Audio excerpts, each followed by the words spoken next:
8월 5일 수요일, 오늘은 민수기 31장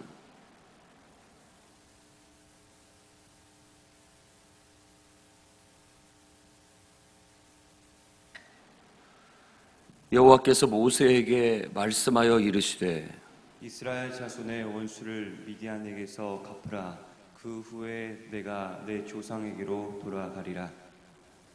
모세가 백성에게 말하여 모세와 제사장 엘르아살이 그들에게서 그 금으로 만든 모든 폐물을 취한즉 천부장과 백부장들이 여호와께 드린 거제의 금 도합이 16,750세겔이니 군인들이 각기 자기를 위하여 탈취한 것이니라. 모세와 제사장 엘르아살이 천부장과 백부장들에게서 금을 취하여 회막에 들여 여호와 앞에서 이스라엘 자손의 기념을 삼았더라. 아멘. 네, 오늘은 민수기 31장 미디안과의 전쟁, 그리고 그걸로 얻은 그 결과물에 대한 얘기를 다루고 있습니다. 이 미디안은 바로 발람이 속한 그 민족을 말합니다. 그런데 이미 알다시피 24,000명이 그 발람의 꾀에 의해서 전쟁으로는 안 되니까 이 우상숭배를 조장을 해서 결국은 거기에 미혹당한 이스라엘의 젊은 그 장수들이 거기에 빠져서 연병처럼 그게 퍼져가지고 24,000명이 죽게 되었던 겁니다. 그것에 대한 하나님께서 원수를 갚으라는 그런 명령을 마지막 사명으로 마지막 임무로 모세에게 주게 됩니다. 그리고 난 다음에 그는 이제 조상에게 돌아갈 것이다, 죽게 될 것이다 라고 얘기합니다. 각 지파에 1,000명씩을 택하게 했고, 그리고 12지파니까 12,000명의 전쟁을 치룰 용사들이 준비됐고, 그 앞장서는 중심에는 비느하스, 바로 제사장 엘르아살의 아들, 창으로 그때 당시 그 남녀를 찔러 죽였던 그 비느하스가 법궤를 들고, 그리고 나팔 신호를 통해서 이 제사장과 레위인들이 나팔 소리를 통해서 군대를 지휘하게 되고, 결국 미디안의 5왕, 미디안 지역이라고 하면 요단강 동쪽에 모압이라고 하는 모압 에돔이 있는 그 또 더 동쪽에 있는 그런 지역이라고 할 수 있습니다. 그 지역에 5명의 소왕국의 왕들을 다 멸하고 부올의 아들 발람까지도 멸하게 되었다라는 것을 얘기합니다. 이 부올의 아들 발람을 죽이는 건 아주 중요한 의미를 갖습니다. 바로 우상숭배의 원흉, 그리고 또 우리 어떻게 보면 신앙을 죄로 빠뜨리게 하는 유혹의 어떤 대상들, 이 모든 것들을 없애야 됩니다. 우리들도 이제 신앙생활을 해나가면서 저도 철저히 복음의 원리를 가르치고, 여러분들이 정말 하나님과 그리스도 안에서 연합되어 하나님의 임재 안에서 살아가는 철저한 그리스도인의 삶의 원칙을 실천해 나가셔야 됩니다. 그것들을 실천해 나가야 되는데, 하나님과 연합되어 하나님의 통제를 받고 하나님의 다스림을 받아야 되는데, 그거 말고 다른 것들이 하나님 자리에 들어와 여러분들을 통제하고 이끌게 되면 우리가 실족하게 되는 겁니다. 그런데 그 중에 대표적인 것들이 바로 이런 우리가 우상으로 삼는 것들일 수 있습니다. 그것은 감미로운 말로, 또 어떻게 보면 달콤한 쾌락들로 우리를 유혹하는 것들이죠.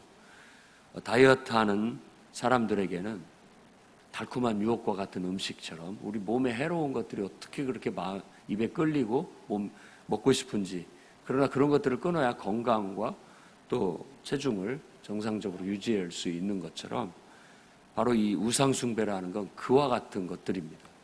그런데 묘하게도 그런 유혹들이 우리에게 늘 있게 되고 우리 마음이 단호하지 못하면 그냥 에라이 모르겠다 하고 그냥 그런 게 탐닉하게 되고 빠지게 되면 다시 또 무질서한 그런 세상 속으로 들어가 버리게 되는 겁니다. 그러니까 근본적으로 그런 원흉을 잡아서 처리를 해야 됩니다. 여러분의 인생의 발람은 무엇인지를 한번 생각해 보십시오. 그 발람이 자꾸만 반복적으로 나를 유혹하고 그리고 나의 취약점을 알아서 늘 그것을 공격하고 약점을 알아서 공격하고 그걸로 인해서 내 영적인 모든 삶을 병들게 하거나 무너뜨리려고 하는 그런 사탄의 역사들, 그런 것들이 있다면 작심하고 우리는 영적 싸움을 싸워서 그것들을 물리쳐야 되겠습니다. 그래서 이 미디안 전쟁의 가장 큰 의의는 바로 이스라엘을 꿰어 연병처럼 우상에 빠지게 만들었던 그 원흉을 제거하는 데 목적이 있었다는 것입니다. 그 다음에 일단 그들이 전쟁을 치르고 돌아왔을 때 21절에서부터 24절에 정결 절차를 거치게 합니다. 금은, 동철, 주석, 납은 불을 통과시켜서 불로 소독을 하게 되고 불에 견디지 못하는 것들은 전부 물로 깨끗이 씻어내도록 하게 했던 겁니다. 그때 또 사용하는 게 정결하게 하는 물, 소를 진영 밖에서 태워서 그 재와 함께 여러 가지 재료를 넣어가지고 만든, 그래서 물에 타서 쓰는 그 정결수, 지금으로 말하자면 소독제 같은 겁니다. 그런 것들을 뿌려서 철저히 정결케 하도록 그렇게 했던 겁니다. 이런 것들은 일단은 육신적으로는 보건 위생에 관련된 것이기도 하면서 또한 영적으로도 우리가 이건 중요한 의미를 갖는다는 겁니다. 지금 이제 계속해서 전쟁을 치르는데 전쟁을 찬성하는 건 아닙니다. 전쟁을 막 좋아하고 사람 죽이는 걸. 이 철저히 읽어보면 아시겠지만 전쟁이라는 가시적인 것들을 통해서 가나안 땅을 정복해 들어가지만 궁극적인 의의는 결국은 죄를 하나님이 심판하시는 거고 그 땅을 정화시키는 데 목적이 있다는 걸 알 수 있습니다. 그래서 에베소서에 바울은 우리의 싸움은 혈과 육에 대한 것이 아니다. 사람 죽이고 이런 것을 통해서 하는 것이 아니라 우리가 싸워야 할 것은 영적인 싸움이다라는 걸 얘기합니다. 어떤 보이지 않는 어떤 세력이 우리를 지배하고 있다라는 거, 그것과의 영적 싸움을 싸우는 겁니다. 그래서 우리가 그것에서 이겨내지 못하게 되면 결국은 우리는 죄에 빠지게 될 수밖에 없는 거예요. 그러니까 철저히 진영에도 못 들어오게 전쟁 치르고 갔던 12,000명의 군인들을 진영 안에 바로 들이지 못하게 하고 일주일 동안 진영 밖에서 몸을 정결케 하고 몸과 마음을 정결케 하고 진영으로 들어오게 만들었던 겁니다. 그리고 가지고 갔던 모든 기물들도 행여라도 세상적인 것들이 들어올까 봐, 행여라도 부정한 것들이 영향을 미칠까 봐 철저히 거룩하게 구별을 하고 주의하는 것을 볼 수 있습니다. 그래서 오늘날 성도들도 이런 것에 너무나 안일하게 대처를 하거나 또 너무나 호의적으로 대처를 했다가는 큰 코 다칠 수가 있습니다. 세상적인 것들을 우리는 철저히 항상 하나님의 임재 안에서 하나님의 눈으로 하나님의 마음으로 성령 안에서 정화시켜야 됩니다. 이 말은 걸러야 된다는 뜻이에요. 걸러야 됩니다.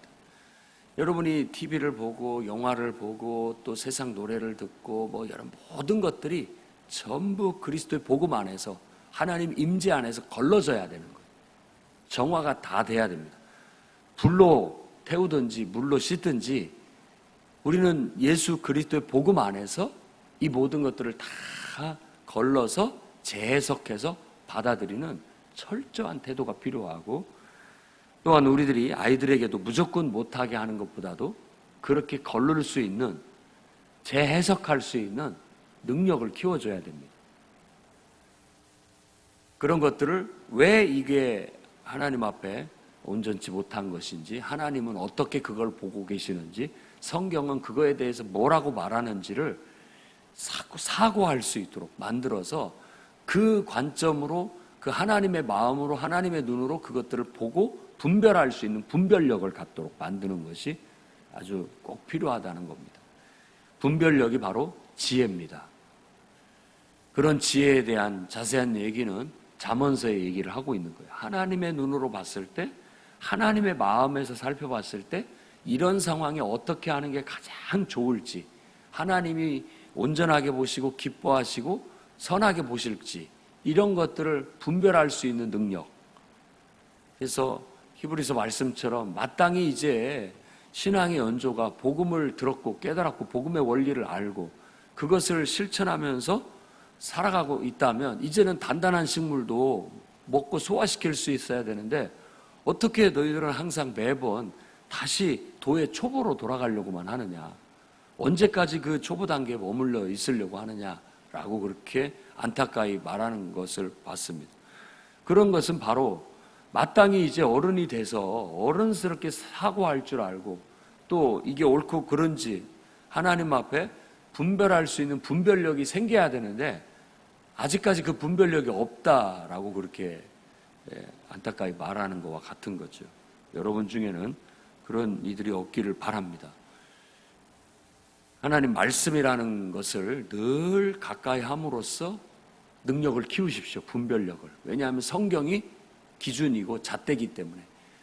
위패를 하려면은 위패를 조사하고 연구하는 게 아니라 진패를 늘 만지다 보면, 위조 지폐를 딱 만지면 바로 느낌이 틀리다는 걸 아는 거예요. 그런 것처럼 우리가 익숙해져 있어야 됩니다. 성령 충만하고 하나님 말씀에 익숙해 있다 보면, 그런 말씀을 늘 분별하고 있다가 보면 세상적인 것들이 들어왔을 때, 이것은 위험하다, 이건 좀 왜곡됐다, 이런 것들을 금방 갈아낼 수 있게 되고, 우리 스스로가 분별할 수 있고 하나님의 진리에 바로 서 나아갈 수가 있게 되는 겁니다.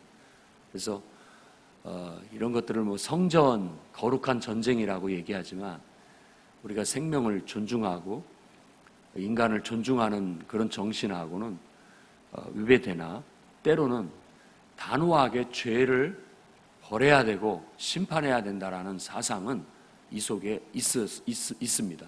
그래서 무조건 그리스도인들이 좋게만, 착하게만, 이 말은 칭찬이 아닙니다. 우리는 바르게, 정직하게, 똑바로, 강하게 이렇게 나아가야 되는 겁니다. 그리고 엄밀한 의미에서는 죄에 대한 심판은 분명히 있어야 됩니다. 죄에 대해서 심판을 내리는 것을 나쁘다, 너무 독하다, 너무 세다 이렇게 말하는 것은 우리 스스로가 그 말에는 한 50% 정도 어폐가 들어있는 거예요. 그 말은 무조건 나한테 친절하게 대해주고 좋게만 대해주면 나는 무조건 오케이다 라는 그런 잘못된 사상이 깔려있기 때문에 그렇습니다. 그렇지 않아요. 분명히 내 스스로도 그래, 잘못한 것은 좀 분명하게 지적을 받거나 혼이 나거나 어떤 그거에 대한 처벌을 받는 것이 마땅하다라는 그런 거 가지고 있어야 됩니다. 그렇지 않으면 하나님이 어떻게 사람을 지옥에 보내? 뭐 이런 엉뚱한 생각들을 하게 되고, 그런 문제들을 여러분들이 그 입장이 돼서는 내가 죄를 지었을 때는 좀 모면하고 용서받고 그냥 지나갔으면 좋겠다라는 생각이 들 수 있을지 모르겠지만, 여러분들이 만일 누군가에게 죄를 그걸 그냥 심판하지 않으면 안 되는 그런 입장이 되면 또 달라는 생각이 듭니다. 저런 것들은 저런 죄는 단호하게 뿌리를 뽑아야 된다. 이런 것들이 있는 한 또 다른 사람들에게 영향을 미치는 것은 더 큰 피해를 줄 수 있는 부분이다. 그런 것들은 어떻게 보면 독하게 보이고 나쁘게 보일지라도 단호하게 정의를 바로 세워서 도려내야 된다라고 얘기할 수 있는 부분입니다. 그래서 가나안 땅을 정복해 들어가는 전쟁을 이제 어떤 사람을 죽이는 나쁜 일로만 생각하지 마시고 하나님의 뜻을 실현하고 또 정의를 바로잡고자 하는 그런 어떤 뜻이 담겨져 있는 것으로 이해해야 됩니다. 그럼에도 불구하고 이걸 오용하고 악용할까봐 염려가 됩니다. 절대 싸움이나 전쟁이나 사람을 죽이는 명분으로 하나님의 말씀을 삼아서는 안 됩니다. 안 됩니다.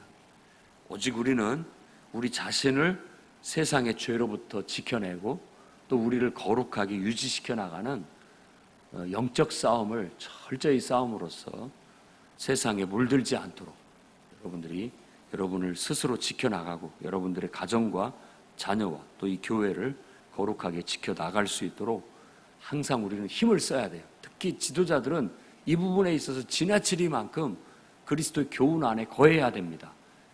항상 사람들은 내가 10을 얘기하면 5 정도만 받아들여요. 반응을 하고. 그렇기 때문에 지나쳐 그 지도자들은 항상 좀 지나칠 정도로 요구를 해야 되고 지나칠 정도로 강조를 해야만 우리가 원하는 8 정도 따라오게 되는 겁니다. 그런 걸 여러분이 느끼게 될 거예요. 사람이 딱 기면 기고 아니면 아니다라고 해서 내가 딱 얘기하면 딱 그만큼 말에 그대로 반응을 하면 얼마나 좋습니까? 우리가 그렇게 돼야 됩니다. 우리의 영성이 순수하게. 그런데 이걸 다 이렇게 깎는 걸 좋아해서 가지고 다 깎아갖고 내서 이 정도만 받아들이게 되는 거예요. 지도자들은 파수꾼처럼 항상 깨어서 행여라도 잘못될까봐 행여라도 나쁜 것들이 들어와서 연병처럼 공동체를 해칠까 무너뜨릴까 약화시킬까 염려하는 마음으로 잠 못 자야 되고 또 그 책임을 다하기 위해서 때로는 욕을 먹는다 할지라도 충고를 해야 되고 때로는 욕을 먹는다 할지라도 그것에 대한 처리를 해야 되는 겁니다. 그것이 바로 이 싸움에서 우리에게 주는 의미라고 할 수 있겠습니다. 그 다음에 이제 그것들에 대한 분배 얘기가 25절부터 쭉 나옵니다. 전쟁에서는 이제 전리품들이죠. 그런 것들을 전쟁에 참여했던 사람들이 그 모든 전리품들의 반절을 그리고 전쟁에 참여하지 않았던 회중들에게도 똑같이 반절을 돌리게 했다는 거예요. 균등한 분배가 나오고 있고 그 다음에 군인들이 얻은 그 반절 중에 500분의 1은 바로 제사장에게 주게 된 겁니다. 12,000명이면 그때 당시 200만 정도라고 했거든요. 200만 명 중에서 12,000명이 뽑혀서 전쟁에 참여를 했어요. 그러니까 군인이 더 소수예요. 그 소수 중에 500분의 1을 제사장에게 돌리게 해서 제사장이 그걸 나눠 가지게 되고 그 다음에 회중들은 그 또 절반을 나눠 가지게 됐는데 그 회중들에 나눠 가진 것 중에 50분의 1은 레위인에게 돌림으로써 골고루 그 모든 것들이 분배가 되게 됐다라는 거예요. 균등한 분배, 이건 아주 중요한 문제죠. 사회 정의나 또 경제 정의나 이런 것들을 실행해 나가는데 이 말은 원칙적으로 균등한 분배지만 알고 보면 그것도 다 맹점이 있습니다. 이 사회에서는 악의적인 세상 속에서는 뭘 해도 악용됩니다. 모두가 다 균등하면 좋지만 또 어떤 의미에서 그냥 요즘 뭐 복지도 그냥 나눠줬더니 그거 사람이 악해요. 그거 갖고 가서 달랑 또 술 받아 먹고 또 그냥 손 벌리고 주기만을 기다리고 있는 거예요. 어느 세월에 사람이 변화되고 개화가 됩니다. 그러니까 복지에 대한 염증을 느끼게 될 수도 있는 거예요. 보편 복지가 좋은 것 같은데도 항상 맹점을 가지고 있어서 악용이 돼요. 악용이 돼. 그러면 성실히 일하고 더 열심히 노력하는 사람은 뭐냐 이거예요. 똑같이 받는다면. 그거에 대한 맹점이 있어요. 그러다 보니까 이런 것들은 보완적으로 이렇게 더 성실히 일하고 노력하는 사람이 더 많은 것들을 받는 것이 누리는 것이 어느 정도 이렇게 보장이 되어야 되는 겁니다. 그래서 공산주의보다는 민주주의가 훨씬 더 생산성 가치가 높아요. 생산이 높아지니까 부익부 빈익빈의 폐단도 어느 정도 극복이 되고 있는 겁니다. 그리고 성경의 원리대로 많이 가진 자들이 또 성경의 원리대로 가난한 자들에게 가지지 못한 자들에게 자발적으로 내놓고 나누는 것 이게 실천되어지게 된다면 그게 보완이 될 수 있는 겁니다. 지금 세상에서는 그게 최선인 것 같아요. 그게. 인간의 이 악한 심리 속에 그 심리를 어떻게 하면 잘 이용을 해서 서로 모두가 다 같이 잘 살 수 있을까를 곰곰이 생각해 봐야 할 필요가 있습니다. 그러나 이런 것들이 이제 신앙인들 속에는 실천이 돼야 됩니다. 우리는 세상 사람 같지가 않아요. 욕심을 따라 살지 않고 악의적으로 살지 않고 오직 우리는 하나님의 명령에 의해서 사는 사람들입니다. 성령의 인도하심을 따라 산다라는 거예요. 그것만 확실하다면 우리는 철저한 100% 신뢰를 할 수 있습니다. 서로 간에. 모두가 하나님의 명령만 따르고 하나님에 의해서만 여러분들이 살아내고 그 하나님의 주도만 받을 수가 있다면 우리는 서로 신뢰할 수 있고 서로 문제될 일이 없죠. 왜냐하면 하나님에 의해서 모든 견둥한 분배가 이루어질 것이고 하나님에 의해서 하나님의 역사를 통해서 모든 게 이루어지게 될 것이기 때문에 그렇습니다. 그래서 그렇게 되는 거에 대한 얘기를 나누고 있고 그 다음에 이제 32절에서부터 47절까지는 숫자, 민수기가 숫자 아닙니까? 그 숫자. 그래서 탈취물 외에도 양, 소, 나귀 그리고 또 사람들, 포로로 끌어온 사람들에 대해서 분배하는 문제, 그 비율대로 500분의 1, 50분의 1, 또 반절 딱 나눠서 그 모든 것들을 골고루 숫자를 철저히 나누었다라는 거예요. 여기는 수학이 들어있습니다. 성경도 수학을 배울 수 있는 그런 거죠. 어찌 보면 창세기가 첫째 날, 둘째 날 이거잖아요. 아이들한테도 이 성경을 가르칠 때 숫자도 가르치고 여러 가지 것들을 가르치는 교본과도 같은 겁니다. 옛날에 이런 공교육이 없을 때 얼마나 유용한 교재로 쓰여졌을지 한번 느껴볼 수 있는 바라고도 생각이 듭니다. 성경을 통해서 우리는 인간이 될 수 있다라는 거. 그래서 철저히 어려서부터 성경 교육을 통해서 신앙 인격이 자라고 그렇게 된다면 가장 인간답고 또 탁월하고 능력 있는 그런 삶을 살 수 있다고 확실히 믿습니다. 48절에서 54절에 군인들이 다 찾아왔어요. 그들이 전쟁을 통해서 취한 금부치들을 가지고 온 겁니다. 가지고 와서 16,750세겔을 내놓았는데 그건 올곧이 다 성전에 갖다 넣게 되는 것이 되었습니다. 그래서 군인들이 왜 가져왔느냐? 우리가 전쟁에 나가서 한 사람도 충나지 않았다. 우리 피해가 없었다라는 얘기죠. 그런 하나님의 은혜가 너무 감사해서 여호와께 헌금으로 드리겠다라고 해서 드리게 된 겁니다. 자, 여기에서 우리가 얻을 수 있는 교훈은 그겁니다. 하나님의 백성은 하나님과 함께하는 성공을 이루어야 됩니다. 반드시. 그래서 이 군인들이 하나님 앞에 나와 자발적으로 이건 명령도 아니에요. 하나님의 명령도 아니고 모세가 명한 것도 아닙니다.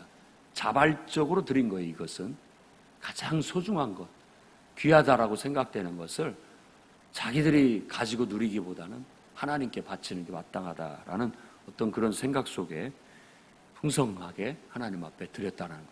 그래서 모든 성도들이 각계 각층 자기 분야에서 정말 하나님과 함께하는 이런 성공을 이룰 수 있었으면 좋겠어요.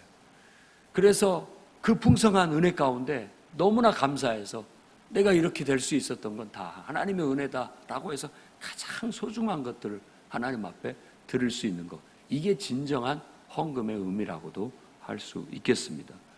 그래서 하나님의 백성은 늘 은혜로 살고 또 하나님을 통하여 성공하고 성취하고 많은 풍성한 것들을 얻게 하실 겁니다. 하나님은 때를 따라 도우실 것들을 우리에게 보내주실 뿐만 아니라 여러분이 구하십시오. 구하면 우리가 알지 못하는 더 크고 놀라운 것들도 하나님이 주신다라고 믿고 입으로만 구하지 말고 여러분의 행동으로도 구하고 삶으로도 구하십시오. 어떻게 하나님께서 여러분에게 채워주시는지 얼마나 많은 풍성한 것들을 얻게 하실지 저는 기대가 됩니다. 여러분을 통해서 하나님이 그 모든 것들을 이루실 겁니다. 그랬을 때 우리는 잊지 않고 누가 시켜서가 아니라 누가 옆구리를 찔러서가 아니라 너무나 그게 다 하나님의 은혜라고 믿어지고 느껴지고 깨달아지고 체험되니까 감사해서 자발적으로 하나님 앞에 가장 소중한 것들을 드릴 수 있는 그런 신앙인들이 되시기를 바랍니다. 이것이 기념물로 남겨지게 된 거예요. 기념이라는 건 기억하기 위한 거라는 것입니다. 하나님께서 이스라엘 백성들의 이 신앙을 기억하시는 거예요. 어찌 보면 우리가 드리는 헌금을 통해 꼭 그런 맞는 말은 아니겠지만 이것을 하나님이 보고 우리를 기억하시는 거예요. 기억하시는 기념이 되는 겁니다. 또한 이것이 모든 공동체 앞에서도 하나님이 이렇게 우리에게 큰 은혜를 베푸셨습니다라는 기억의 상징이 되는 겁니다. 그래서 이런 걸 교회에 공포하고 알리는 것이 사람을 이렇게 높이고 이런 것이 아니라 하나님이 이 사람을 통해서 이러한 큰 은혜를 베풀어 주셨습니다. 그 하나님에 대한 찬양이 되는 거고 하나님에 대한 기념이 되는 것입니다. 교훈이 되는 것이죠. 그래서 이러한 풍성함이 우리 풍요로운 교회도 이 자리에 기도하는 여러분 모든 인생에도 넘쳐나시기를 주의 이름으로 축원합니다. 기도하겠습니다. 자비 하나님,